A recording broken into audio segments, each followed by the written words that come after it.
Hello दोस्तों, कैसे हैं आप सभी। आशा करता हूं कि आप सब लोग मस्त होंगे, स्वस्थ होंगे और आपकी तैयारी बहुत जबरदस्त चल रही होगी। आज ये वीडियो एक छोटा सा वीडियो है जिसमें हम ऐसी कुछ बातों पर बातें करने वाले हैं, कुछ विशेष पॉइंट्स जो कि इन 15 दिन में आपकी तैयारी को और ज्यादा अच्छा बनाएंगे और ज्यादा विशेष आपको बनाते हुए कुछ विशेष समस्याओं से आपको बचा सकते हैं। इस वीडियो में हम 2-3 विषय पर बात करने वाले हैं।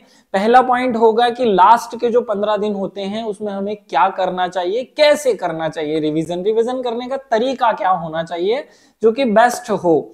दूसरा, एक भूत के बारे में बात करने वाले हैं, एक ऐसे भूत के बारे में जो रियल जिंदगी में है ही नहीं, लेकिन इन 15 दिन में हर स्टूडेंट के दिमाग पर वो हावी हो जाएगा और उन 15 दिन में हावी होने वाले इस भूत के कारण, कुछ लोगों के व्यवसायिक फायदे के कारण ये भूत आपको बीमार कर देगा, इस परीक्षा में फेल करवा देगा।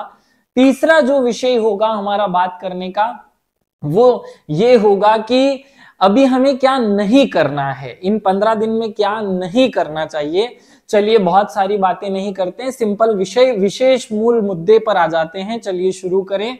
मेन हमारा प्रमुख विषय होगा बात करने का, उससे पहले गणेश जी को याद कर लेते हैं। श्री गणेशाय नमः बोलते हुए और मेरे शिक्षक सुरेश पटेल सर को याद करते हुए हम मूल विषय पर आते हैं, एक भूत पर। एक बहुत बड़ा भूत जो अब स्टूडेंट को बीमार करने का काम करता है, अब स्टूडेंट की मेंटलिटी, उसकी साइकोलॉजी सब कुछ खराब कर देगा। आपने देखा होगा पिछले 2-3-4 दिन में और आने वाले 1-2 दिन में बहुत सारे यूट्यूबर्स, मैं टीचर नहीं कह रहा हूं क्योंकि टीचर ऐसी बातें नहीं करते हैं, बहुत सारे यूट्यूबर्स एक वीडियो बनाते हैं शॉर्ट सा और उसमें यह समझाने की कोशिश करते हैं कि 85 से ज्यादा नंबर कैसे लाया जाए, 85 से नंबर ज्यादा लाने का तरीका, 85 से ज्यादा नंबर लाए जाने का फंडा, ये वो दन फन, बहुत सारी बातें करेंगे और ये एक स्ट्रेटेजिकली आपके दिमाग में एक सिस्टम तैयार कर देंगे कि एग्जाम में 85 नंबर लाना बहुत ज्यादा जरूरी होता है। 85 नंबर नहीं लाए जाए तो शायद इंसान फेल हो जाएगा, मतलब उसे तो आत्महत्या ही कर लेनी चाहिए। ये बात बुरी नहीं है कि 85 नंबर लाए या ना लाए, लेकिन इसमें एक बहुत बड़ी समस्या जो है स्टूडेंट को होती है। मुझे ये समझ नहीं आता कि 85 की बातें क्यों की जा रही है, क्यों जरूरी है ये 85 नंबर। मैं पिछले 10 सालों से परीक्षा की, इस एमपीपीएससी परीक्षा से जुड़ा हुआ हूं। आज तक इतिहास में कभी 85 कट ऑफ नहीं गया, आज तक किसी भी परीक्षा का कट ऑफ 85 नहीं गया, तो हम ये 85 को क्यों फोकस कर रहे हैं। ये केवल कुछ यूट्यूबर हवा बनाकर स्टूडेंट के सामने रखते हैं ताकि उनके वीडियोस को ज्यादा देखा जाए, उनकी चीजों को ज्यादा देखा जाए। लेकिन इसमें एक समस्या होती है, स्टूडेंट अपने दिमाग में एक इमेज तैयार कर लेता है कि मुझे 85 नंबर लाना है। भाई 85 की कोई जरूरत नहीं होती है। ये प्रीलिम्स परीक्षा एक क्वालिफाइंग राउंड होता है जहां हमें केवल पास होना होता है। मैं इस विषय पर क्यों बात कर रहा हूं, पहले ध्यान से बातें समझ लीजिए, फिर मेरे इस पॉइंट पर आप रिएक्ट कीजिएगा। इतनी जल्दी में रिएक्शन देने की जरूरत नहीं है। आपका भी मन कर रहा होगा कि मैं ऐसी बातें कर रहा हूं, सर कैसी बातें करते हो, 85 तो लाना जरूरी है, क्योंकि वो बहुत हावी हो रहा है ना अभी। देखो क्यों जरूरी नहीं है, इस पॉइंट को क्यों समझना है। देखो साइकोलॉजिकली अगर हम इस बात को समझें तो कट ऑफ उतना नहीं जाता है जितना कि हमारे दिमाग में ये चीजें घुसेड़ दी जाती हैं, हमारे दिमाग में ये चीजें हैवी कर दी जाती हैं। जितना कट ऑफ आज तक हम सोच नहीं पाते हैं उतना कट ऑफ नहीं जाता। कट ऑफ केवल एक चीज पर निर्भर करता है और वो जो कट ऑफ निर्भर करने वाली चीज है वो है एकमात्र पेपर का लेवल।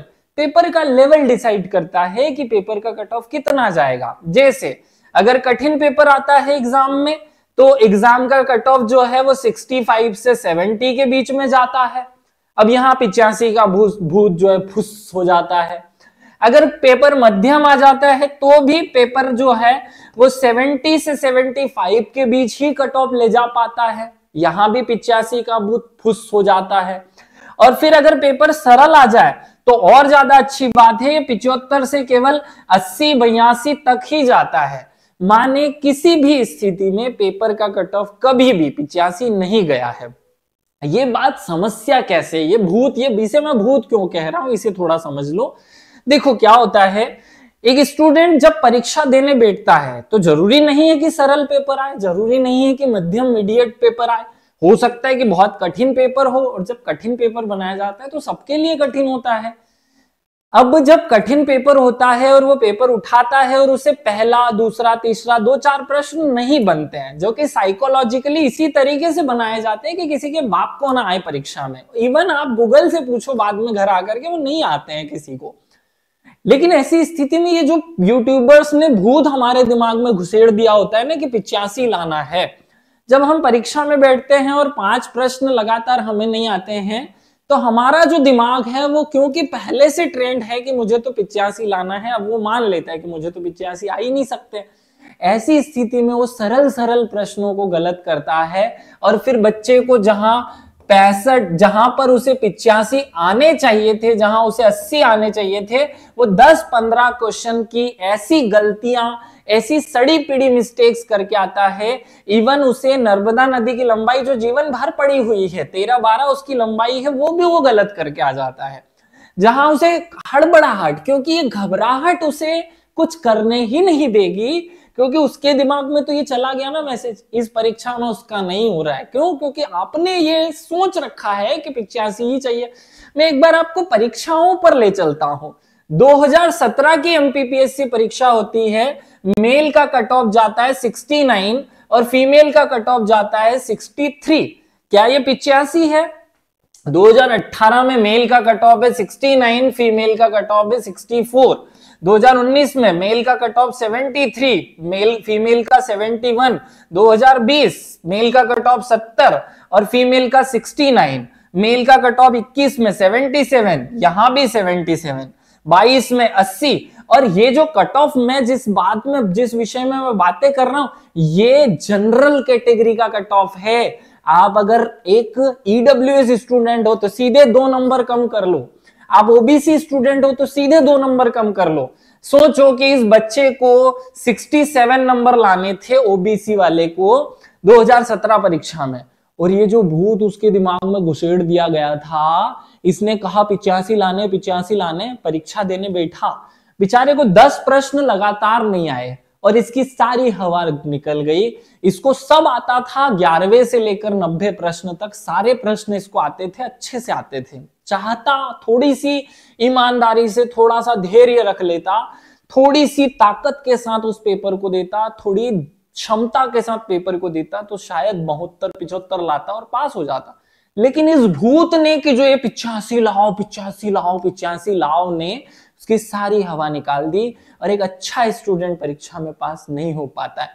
आप जितने भी टॉपर्स हैं, आप उनसे पूछना, वो टॉपर्स खुद बताते हैं कि हमने 2-2, 3-3 बार प्री नहीं निकले, हमारे 4थी बार में प्री निकला है। और ऐसी स्थिति में हम बातें करते हैं 90 प्लस लाने की, 85 प्लस लाने की। नहीं जरूरत है बेटा, 85 प्लस की कोई जरूरत नहीं है।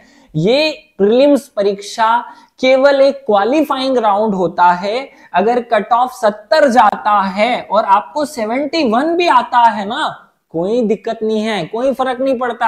आप इसमें 99 ले आओ, कोई फर्क नहीं पड़ेगा, आपको मेंस देने को केवल मिलेगा, मेंस देने को ही तो चाहिए, हमें क्या चाहिए। तो ये भूत हावी आपके दिमाग में किया जा रहा है ना, 85, 85, 85, 85, अरे हटाओ इस भूत को। बहुत सारे बच्चे परेशान हैं कि सर हम टेस्ट देते हैं, हमें 70-75 नंबर आते हैं, लेकिन कट ऑफ तो 85 जाएगा। अरे किसने कहा कट ऑफ 85 जाएगा? यहां देखो एक बार, जनरल के कट ऑफ की बात कर रहा हूं। अगर आप एसटी के स्टूडेंट हो, एससी के स्टूडेंट हो, कहां नंबर आ रहे हैं इतने, कहां जा रहा है कट ऑफ इतना? आज तक का एनालिसिस से हाईएस्ट कट ऑफ गया 81 2023 की परीक्षा में। कुछ कारण रहे होंगे, पेपर, मैंने कहा पेपर का कट ऑफ जो है वो 3 मुद्दों पर डिसाइड होगा कि सरल पेपर था, कठिन पेपर था या मीडिएट पेपर था।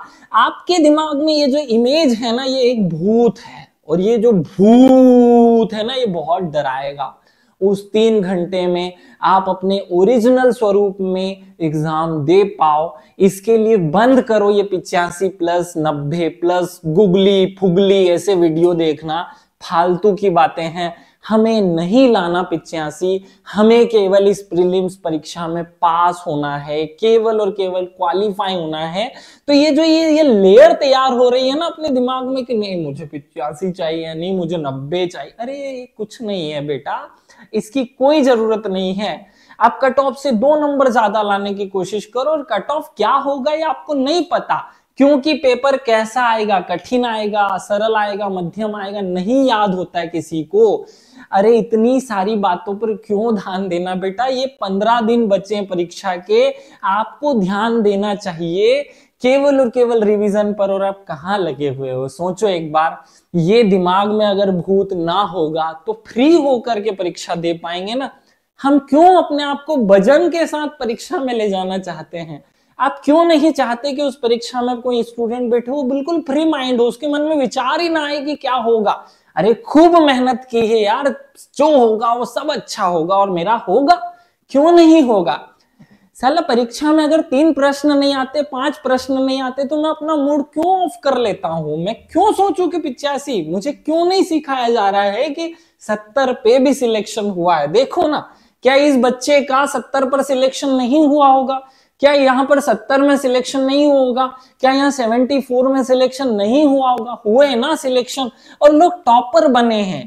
पूरे मध्य प्रदेश में टॉप कर जाता है वो बच्चा। लेकिन आपको अभी इतना डराया जा रहा है 85 के नाम पर, अपनी रोटियां सेकने के चक्कर में आपके दिमाग में एक भूत बना दिया है। उस भूत को अपने शरीर पर हैवी मत होने दीजिए बच्चों। बहुत प्यार से एकदम फ्री माइंड परीक्षा दीजिए, जो होगा वो बहुत अच्छा होगा, क्योंकि हमने खूब मेहनत की है। क्या ये भूत लेकर जाएंगे परीक्षा में? नहीं। साइकोलॉजिकली तैयार हो बच्चे। इस 15 दिन में हमें अपने आप को तैयार करना है उस परीक्षा के, इस युद्ध के लिए। ये मेरे स्टेटस पे मैंने लगा रखा है, परीक्षा क्या होती है? एक युद्ध होता है। जीवन क्या है? एक युद्ध है जो हमें स्वयं के विरुद्ध लड़ना है। जिस दिन हमने अपने आप को एकदम सटीक इंसान, सही इंसान, एकदम ओरिजिनल रूप में प्रेजेंट कर दिया ना, दुनिया की कोई ताकत नहीं हमें परीक्षा में फेल कर ले। अरे फैक्ट से नहीं दी जाती है परीक्षा बच्चों, स्ट्रेटेजी से दी जाती है, और वो तो खूब अच्छी है आप लोगों की, खूब पढ़ाई की आप लोगों ने। चलिए, इस भूत के बाद हम दूसरे पॉइंट पर बात करते हैं। अभी हर स्टूडेंट को ये लग रहा होगा कि पढ़ा हुआ सब भूल गए, और होता भी है, ये एक आम बात है कि पढ़ा हुआ सब भूल गए, सबको लगता है, कोई दिक्कत की बात नहीं है। देखो क्यों लग रहा है हमें पढ़ा हुआ सब भूल गए, समझने की कोशिश करना, मैं समझाता हूं। आपने कंप्यूटर देखा होगा, कंप्यूटर में 3 प्रकार की मेमोरीज होती हैं, एक रैम होती है, एक रोम होती है, और एक हार्ड डिस्क होती है। आपने देखा जब हम कंप्यूटर में कोई काम करते होते हैं तो उसका जो डाटा होता है, जो अस्थायी डेटा है, वो रोम में, रैम में सेव हो जाता है, रैंडम एक्सेस मेमोरी में। जब हम उस कंप्यूटर को छोड़कर, या उस पॉइंट को, उस फाइल को छोड़कर दूसरी फाइल पर जाते हैं, तो वो फाइल चली जाती है रोम में, और फिर वो फाइल जब बंद किया जाता है तो फाइनली वो हार्ड डिस्क में चली जाती है। जब बंद करने के बाद वापस से कंप्यूटर को शुरू किया जाएगा तो क्या उस कंप्यूटर को पता होता है कि उसने पिछली कौन कौन सी फाइलें यूज की हैं? नहीं। तो ये सेम पैटर्न पे हमारा दिमाग काम कर रहा है। थोड़ा समझो इस पॉइंट को। हमारे दिमाग में भी रैम, रोम और हार्ड डिस्क है। 3-4 महीने से आप जो तैयारी करते आ रहे थे, आप जब कोई टॉपिक खोलकर के पढ़ रहे होते हैं तो वो आपके रैम में होता है। जब आप पूछोगे खुद से कि मैंने क्या पढ़ा, कितना पढ़ा, तो वो फटाफट बता देगा, क्योंकि टॉपिक आपके रैम में है। जब आप उस टॉपिक को छोड़कर दूसरे पॉइंट पर 2-4 घंटे मस्ती करने के बाद किसी दूसरे पॉइंट को पढ़ते हैं, तो जो टॉपिक आपने पहले पढ़ा वो वहां से उठकर चले आता है रोम में। अब आप उससे पूछोगे कि क्या पढ़ा, तो केवल टॉपिक का नाम बता पाएगा, उसके अंदर की डिटेल उसे याद नहीं रहती है, क्योंकि आपने अंदर की डिटेल पे फोकस नहीं किया। और जब अगले दिन आप सोकर उठते हैं तो वही टॉपिक पहुंच जाता है हार्ड डिस्क में। 6 महीने से आप लोग खूब सारा पढ़ रहे हो, और वो सारा डाटा रैम से रोम होते हुए अभी हार्ड डिस्क में सेव हो गया है। अब आप अपने दिमाग से पूछते हो कि क्या पढ़ा है, तो वो बोलेगा कि कुछ नहीं, क्योंकि रैम में तो कुछ है ही नहीं ना। रैम में अभी खाली है, प्रश्न चिन्ह। लेकिन आपने जो कुछ भी पढ़ा हुआ है वो सब हार्ड डिस्क में सेव है। देखो फटाफट आंसर देने की कोशिश करोगे आप। जब मैं आपसे पूछूंगा कि इसरो की स्थापना कब हुई, आप सब लोगों के दिमाग में ये है थोड़ी, लेकिन ये हार्ड डिस्क से निकल करके आया, ये हार्ड डिस्क के अंदर से निकल करके फटाक से दिमाग में आ गया कि रेम के इसरो की स्थापना किस साल में हुई थी। आया कि नहीं आया? मैं अभी पूछ लूं कि एड्स किस बीमारी से होता है या कौन सा वाला रोग है, वायरस है कि जीवाणु है, खटाक से आएगा। क्यों? क्योंकि हार्ड डिस्क से डाटा यूज होने के लिए आ चुका है रेम में। अब ये बात रेम में पहुंच गई तो आपको ताजा ताजा याद रहता है। तो देखिए बच्चों, ये जो दौर है ना, ये 15 दिन परीक्षा के पहले का या ये कभी भी का, जब भी हम परीक्षाएं या किसी भी चीज की तैयारी करते हैं, तो जब डाटा हार्ड डिस्क में चले आता है तो दिमाग को ये याद नहीं रहता कि कौन कौन सी फाइलें खुली हुई हैं। तो आपको ये फील होगा कि पढ़ा हुआ सब भूल गए हैं, लेकिन ऐसा कुछ भी नहीं है। सारा डाटा, सब कुछ जो पढ़ा है, जो याद किया है, वो सब हार्ड डिस्क में सेव है। कहीं भी कुछ भी दिक्कत नहीं है। लेकिन ये जो घबराहट, कुछ भी याद नहीं रहा, कुछ भी याद नहीं रहा, ये आपको फेल करवा देगी। क्योंकि हार्ड डिस्क से डाटा उठ करके रेम में तभी आता है जब बहुत शांति से प्रश्न को पूछा जाए। घबराहट के साथ पूछोगे प्रश्न, कुछ भी याद नहीं आएगा। ये परीक्षा 4 ऑप्शंस की परीक्षा है बच्चों। 4 ऑप्शन देखकर आपका दिमाग सब कुछ याद कर लेगा कि जो आपने पढ़ा हुआ है। घबराने की बिल्कुल जरूरत नहीं है, बिल्कुल भी। ये लगता होगा ना आपको कि पढ़ा हुआ सब भूल गए, नहीं भूले हो। मैं गारंटी देता हूं, लिख कर दे रहा हूं, नहीं भूले हो। केवल खेल, रेम में चीजें होती हैं, हमें लगता है कि हमें सब याद है।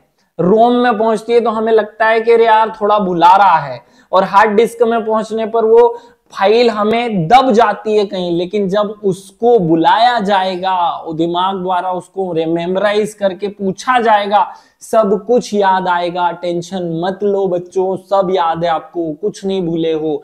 कॉन्फिडेंस रखो और इस कॉन्फिडेंस के साथ परीक्षा में जाओ। फेल होने की बात भी मत करो, कोई फेल नहीं कर सकता है मेरे बच्चों को। आप सबने खूब मेहनत की है, बहुत मेहनत की है, दिन दिन रात रात जाग जाग कर तैयारी की है।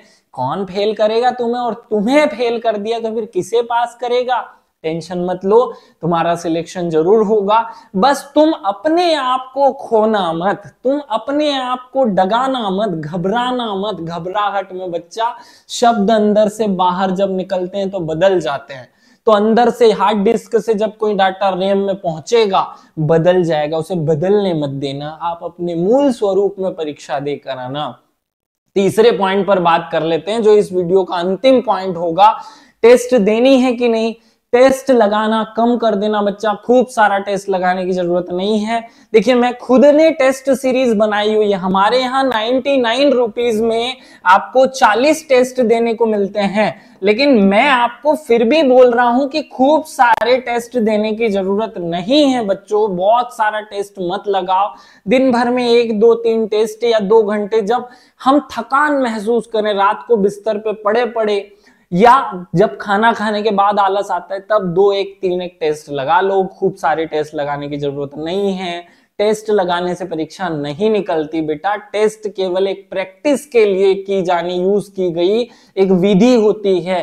टेस्ट का ही प्रश्न परीक्षा में आएगा, इसकी 1% गारंटी नहीं। 1 भी परसेंट, मैं 10% तक होती तो खुद बोलता कि लगाओ। 1 भी परसेंट गारंटी नहीं है कि यही प्रश्न एग्जाम में आएगा, और आते भी नहीं है। टेंशन मत लो। आपको टेस्ट से पास नहीं होना है, याद किए हुए कंटेंट से पास होना है। याद करने पर फोकस करो। अगले पॉइंट पर आ जाओ, रिवीजन कैसे करें? ये महाब्रह्म प्रश्न है जिस पर बात की जानी चाहिए।